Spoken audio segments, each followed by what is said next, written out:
All right, last lecture on the amendments. Um, I know it's been a long process, but I'm trying to keep these limited so that I can get through the information quickly and you can get the information that you need. So where we left off is that we've already talked about the amendments that were expanding on the right to vote, and we've talked about the amendments that were dealing with some social issues. So I've actually color coded these. The social issue ones are red, the voting ones are blue. I'm sure I missed something along the way. Oh, yep, I see I missed um, the 26th Amendment, but I will get that one in there.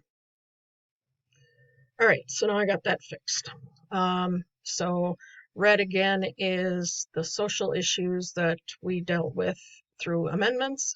And then we got the blue ones that deal with the extension of popular sovereignty. So what we're left with are just a handful of amendments, but they are really important amendments to understand some of the changes that have happened to our branches of government.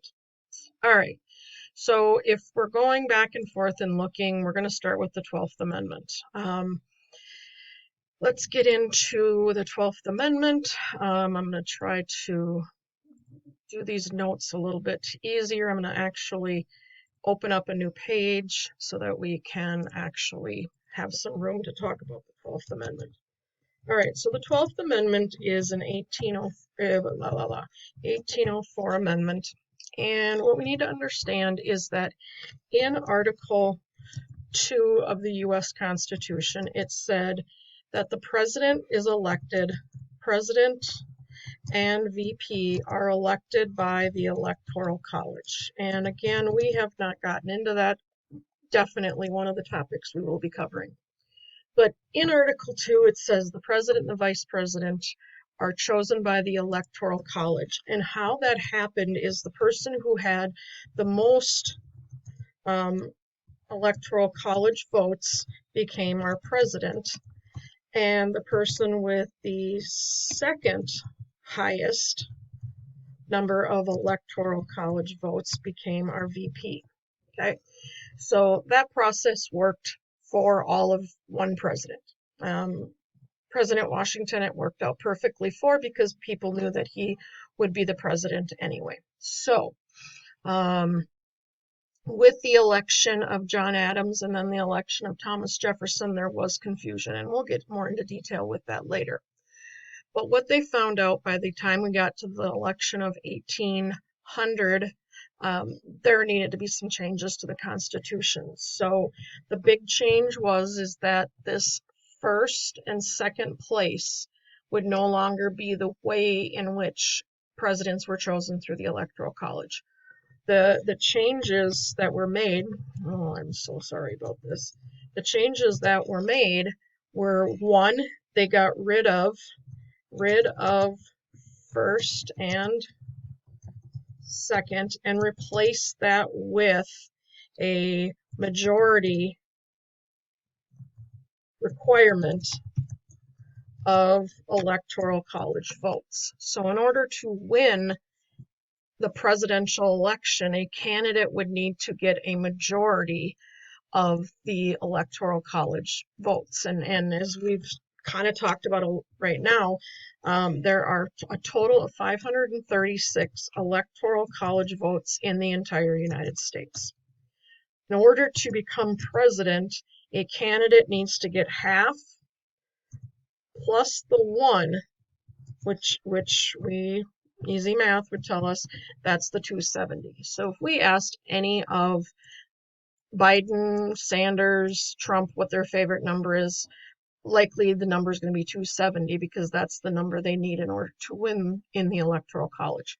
So that was the first big change that was made with the 12th Amendment. The next big change that was made with the 12th Amendment is that candidates would identify which position they were running for. Because we got rid of the first and second place, there was no, if I come in first, I become the president. If we look at the second administration, George Washington had two, and Adams comes in, and he wins first place, but second place is Thomas Jefferson. By the time Adams becomes president, we actually have the Federalist Party, and Jefferson has started the Democratic Republican Party. So with that particular election, we now end up with a president from one party and a vice president from a different party, and that's not going to work. So the 12th Amendment says candidates are going to have to identify the position they run for. So if you're going to run for president, you're going to identify that you're running for president. What that means is that when the Electoral College vote is taken, each elector gets 2 ballots, meaning that an elector who is going to choose the president of the United States, one gets a ballot with all the candidates or the candidates listed who ran for president, and then gets that second ballot and it lists the candidates running for vice president. So each elector is asked to vote twice, once for president, once for vice president. So that's how we fixed the part of the Article 2. And was it a perfect fix? Again, a more perfect union is in the preamble, so nothing is actually perfect. But has it worked? That one change is what was needed to fix it, and that's still the system we work under. All right, so the next one we need to cover is Amendment 20. Now, Amendment 20 is known as the lame duck amendment. And what this basically does is it shortens the time between election and inauguration. And this one's going to be inauguration. I knew I'd spell it wrong. For the president and the vice president. The inauguration of presidents used to take place on March 4th. So they would run for election and they would be inaugurated March 4th. Well, now with federal laws saying that the general election is always in November, early November, that would mean that the candidates running for president would find out essentially that if they won in November, but then they would wait all of November, all of December, all of January, all of February before they would be sworn into office. And when parties are not the same, Congress can make it very difficult for the president to do anything if they're not of the same party. So the purpose of the 20th Amendment is to actually take that 4 weeks and actually shorten it down. And so what that does is it changes the inauguration to January 20th of the odd year following the election. And we know it also says at noon. But what it specifically says is not that the president is inaugurated at that time. It is that the president's term ends at noon on January 20th, which means then the new president would then assume the power. And we talked about that it's not the oath that changes power, it's the time. And so an easy way to remember this is that presidents are inaugurated on January 20th. And where does it say that? It says it in the 20th Amendment. So that's actually a pretty easy one to remember as well. Moving forward to the 22nd Amendment, I think it's probably a good thing if we just focus on this particular guy right here. He was in the start of his 4th term in office when he passed away, but he is the only person to run more than 2 terms. And so the 22nd Amendment, which is part of the Constitution, that is important, and we've actually heard it with the current administration that he's talking 3rd and 4th term, but this amendment prohibits him from doing this. And again, the only way to get around this amendment is to actually change the Constitution, and we know that is not an easy process. So the 22nd Amendment allows presidents to 2 terms in office or as we've talked about, or a max of 10 years. And so if a president takes office as a vice president and there is less than 2 years left in that term to fulfill, that particular vice president, who is now president, has the ability to serve 2 more full terms. But if a vice president takes over for a president and there's more than 2 years left, they will fulfill that responsibility, finish out that more than 2 years, but then only be able to run 1 more term because they can't exceed 10. And I know one of the questions was brought up before, for example, can Obama be Biden's vice president and then say he's going to resign after 2 years? No. He has maxed out his 2 terms, and this applies to presidents. Now, a vice president, Biden, who served 2 terms as vice president under Obama, he still has 2 terms in which he could be president. So, that is the main point of the 22nd Amendment, is to limit that president to 2 terms or a maximum of 10 years. Then we get into Amendment 23. Now, Amendment 23 is another Electoral College amendment. And what this amendment is dealing with is the District of Columbia, or Washington, D.C. Now, prior to this amendment being added to the Constitution, the District of Columbia is not a state, it's a district, and there's approximately, there's more than 500,000 people that actually live in the District of Columbia. They are U.S. citizens, they have the right to vote, but when it came to voting for president in the Electoral College, prior to this amendment, D.C. had 0 Electoral College votes. So they could vote in the general election for president, but their votes weren't directing anyone in the Electoral College to represent them. So the District of Columbia then decided that it wanted representation in the Electoral College.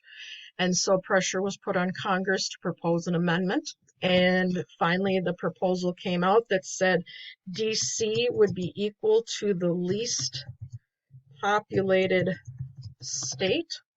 And our least populated state has, and unless the Constitution changes, will always have 3 Electoral College votes. And so when that amendment passed and was ratified by the states, it gave the District of Columbia 3 electoral votes, which was good for them. They then went back and they tried to get Congress to change and give them representation in the House and the Senate, and that didn't fly. The Senate wasn't the issue.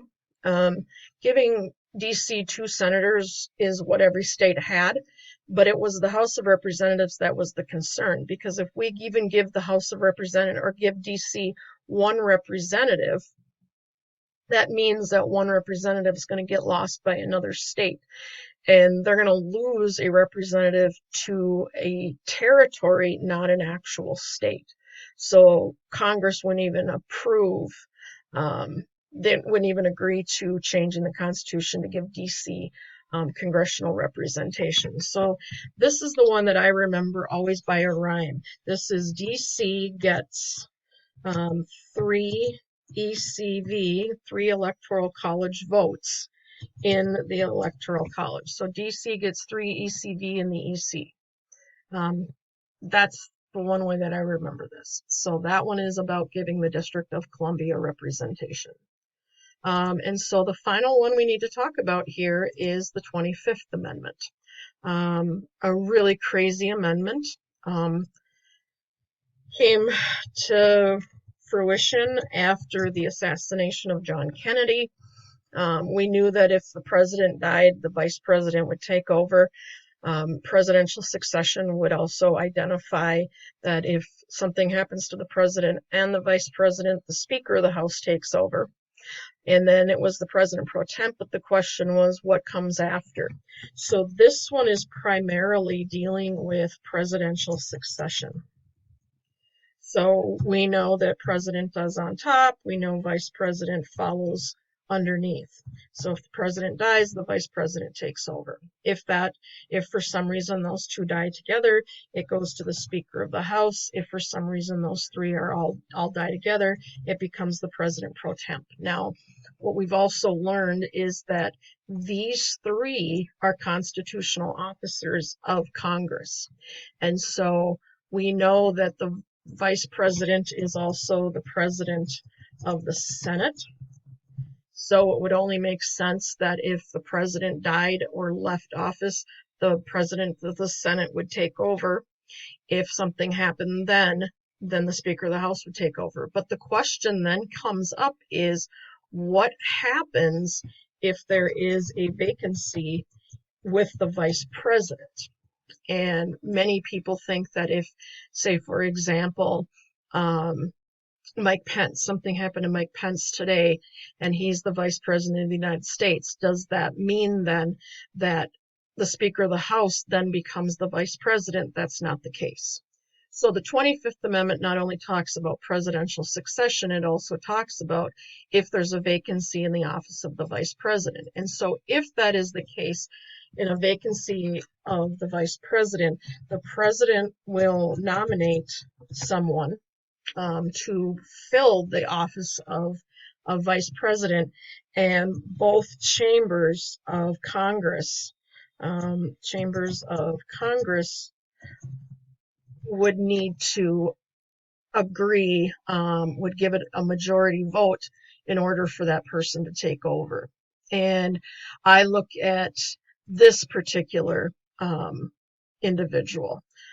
This is the swearing in of Gerald Ford when he became president of the United States. And he became president of the United States because Nixon's Vice President Spiro Agnew, he had some issues of possible criminal conspiracy, bribery, extortion, tax fraud. And so when he was in office, so let me back that up a little bit. If we go back and we look, so Nixon and Agnew were president, vice president. Agnew says he doesn't want to bring any dishonor to the office of president of the United States, and so then he bows out. Okay, he resigns. So who becomes vice president? Well, at that point, Nixon then, let me get back in here, Nixon then nominates Ford. Well, Ford is approved by both chambers of Congress, but then what happens is Watergate breaks open, and we end up with Nixon resigning, and so what ends up happening is, that didn't work so well, what ends up happening is Ford becomes president of the United States, and in doing so, he becomes the first president and the only president up to this point to become president of the United States and never have been elected to that position, because he did not run as vice president as Agnew did. And so when he became vice president through a vacancy, then he also ended up becoming president when the president stepped down. In addition to this, the 25th Amendment also talks about situations in which the president becomes disabled. He has the ability to turn over powers, and the situation that if the president isn't able to make the decision to step down, there is a constitutional protocol for the cabinet and the vice president to actually step in and take over. So when looking at this, I know this is an old movie, but if you really get the energy to, oh my goodness, let me see, trailer, this isn't working as great as it should, but there is a movie out there called Air Force One with Harrison Ford, where he is the president and he's on Air Force One and the plane is taken over by terrorists. And the question becomes, is he even able to be president of the United States?